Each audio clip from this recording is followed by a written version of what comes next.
Hey, everyone out there in YouTube land, Dan here, aka the Common Concierge. This is one of my graphic thoughts videos. This is where I talk about some graphic novels I've been reading. I won't give to any spoilers or anything like that. I will just be reviewing these, giving my thoughts and opinions on them, and maybe based upon what I talk about, if you're inclined to pick them up, you may want to. But, I may not love everything. You may like it, I may not. My idea is just to discuss their approaches, what I thought about it, and ultimately who may like it, even if I didn't.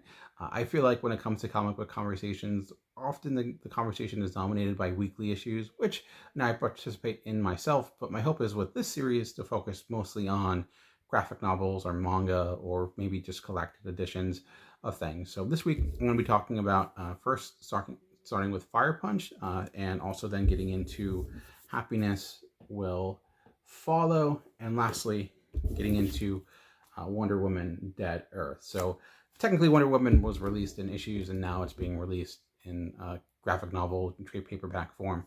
But it's a book I think I still wasn't talked about nearly as much last year, in my opinion. And one of the best things like Black Label put out, spoiler alert, regarding my opinion on it. So let's start with Fire Punch, the first one I brought up. And obviously this is a manga.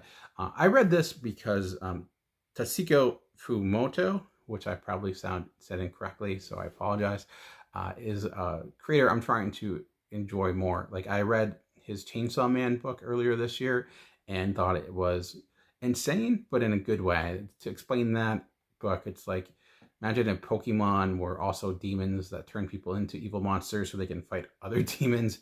This guy like has this evil, well, technically evil, but also cute demon that he then uses to turn into this Chainsaw Man. Then he fights other demons because of it. So it's very out there, it's over the top, it's extreme in the most extreme sense, like even in the 90s sense. And I heard people say that Fire Punch is similar to that. So the premise of Fire Punch is different, though. It takes place in the world where individuals have powers, and because of those, one of the people that have those powers has left this world in this like frozen wasteland, and there's not a lot of food. And in order to get around that, one of the people that has powers, this boy and sister, they use their regeneration powers to help feed their little village. The boy whose powers are stronger basically cuts off his arm multiple times. They collect those arms, give it to individuals in the town, and they use that as meat because all the plants are dead, all the animals are dead. It's like the only way they can survive, and his arm grows back. So it's the most ethical way you can have cannibalism. I guess if more so than I've ever read before. And I would say, just to start off, when you're starting with cannibalism, that gets into what this book is like. Fire Punch is very much in your face. There's no subtlety really much at all. It purposefully within quickly after getting into the cannibalism, there's also implied incest. It doesn't happen, it's implied. But it's just like right away, it's like, okay, either you're in with this or you're not, because we're not holding anything back. And I'll get to kind of how that worked with me and didn't work. What happens, though, is that this town is found by these soldiers who are going to first take them in to be slaves. It's mostly young kids and the elderly. But they figure out that, oh, no, these are actual cannibals. They're eating meat. They try to explain the situation, but they're not having it. So to retaliate, they then napalm basically this little village, and it's like super napalm. It like never goes out. So even though this guy that can regenerate, his body still becomes ash after a while, but slowly and surely he tries to rebuild himself. He sees his sister, even though she has healing powers, hers aren't strong enough, so she ends up dying, and he uses that to fuel himself, so like his body will maintain it and he won't turn to ash. He's on fire. He's on constant agony. He's able to control it slowly but surely. So once he's able to control it, he goes out on a quest to fight those that wronged him. And that's ultimately the general story, is revenge for these people that wiped out the entire town. And again, there's a lot of violence here, and it's a story that it's pretty straightforward in the sense of who's good and who's bad. That also kind of why some of it didn't work for me. The one piece that didn't necessarily work for me the most was the way it utilized sexual assault. I understand with cultures, things can be different. But I felt like it used it way too often. It was just this constant threat they would use to show that this person was evil. Like, oh, how do you know these guys are bad? Because they're going to try to commit sexual assault. A lot of it didn't actually happen. It was implied, it was threatened. But I never thought they ever dealt with the ramifications of that in a meaningful way. It just felt like a trope that they would use to like make things seem more exciting. Even by the end, getting into things like bestiality. But again, most things implied, but never ever following through fully. I just felt it was something that I didn't necessarily enjoy reading because of that. I do think like you can approach those things and they can be powerful storytelling tools, but you need to do something with them. And this felt not necessarily lazy, but a bit irresponsible, and just how it seems like it probably never talked to anyone that was ever in that situation and how much that would actually impact them. I don't know. It didn't necessarily sit very well with me. And I guess maybe that's more objective than a subjective issue with the book. But I do think that's going to make a lot of people not enjoy the experience. I will say there's never a boring moment in this. It's beginning to end, high octane action. So oddly, I think people might like this book, or those that love those like 90s extreme series. Obviously, the art style is different, so you're gonna have to get over the fact that this is not Rob P. Feld or something like that. This is more manga. But if you can accept the art style, I felt the storytelling was actually better in this compared to those because it's more comprehensible. But there's just like every moment is a big moment. Like every battle is a big battle. There are some character moments here and there, but even those, like I said, are often in the midst of like horrible things happening. So it's a fast read because of that. I haven't decided if I'm going to pick up issue number 2. It's, like I said, it's framed as your general revenge story. There are some twists and turns that happen into it narratively that happen near the end. So that does have me inclined to maybe think some of my issues that I had with the first volume can be better explored with volume 2. And like I said, I did enjoy Chainsaw Man, which I thought had a better approach to like this type of material. So I'll give it a try. I don't know how many volumes are out, but if you enjoy that type of thing, will enjoy it. But for me, I don't know. I left a little bit uneasy. The next comic I'm going to talk about is a graphic memoir, and I'm going to preface this by saying graphic memoirs are my favorite types of comic books, and there's a few reasons for that.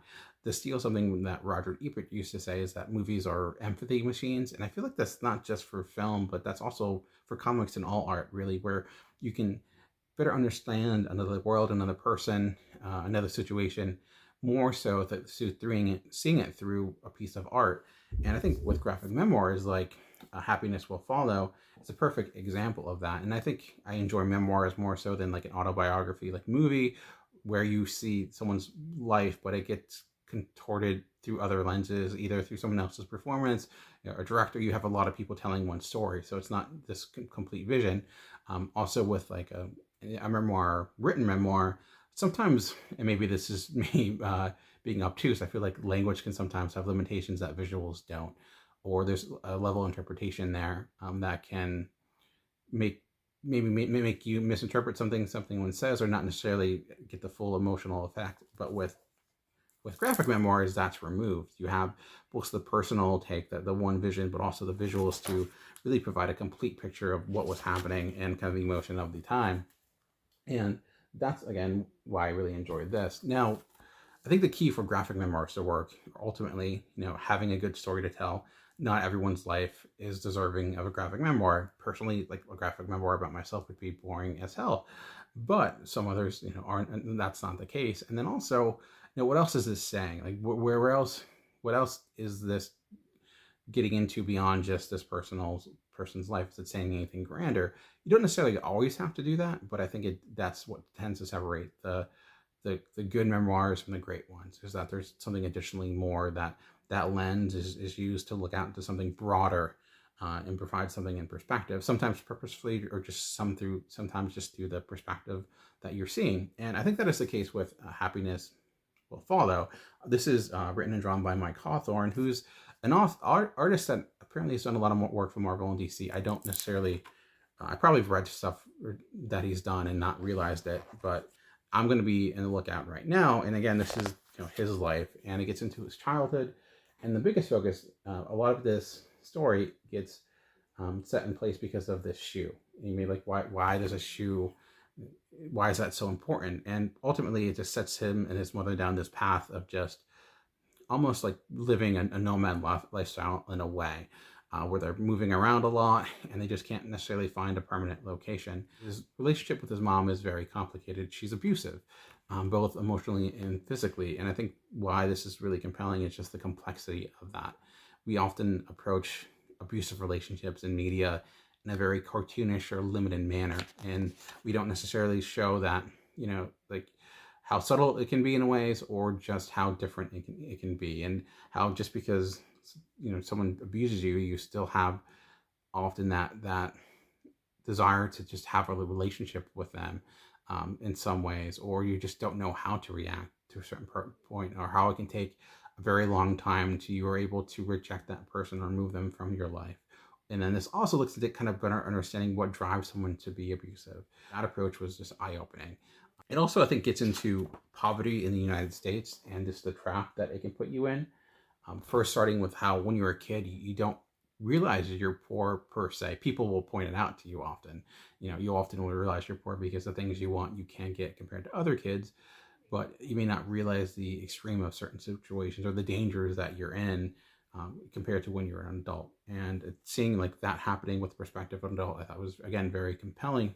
And then just the trap of poverty as well, like how difficult it is, seeing his mom try to get better jobs, and her being an immigrant, and how she was often passed over because she doesn't have maybe the documentation, not in the sense of being a citizen, but like the resume other people do, or having an accent will let someone else get a job over her because they're just worried of what that would look like.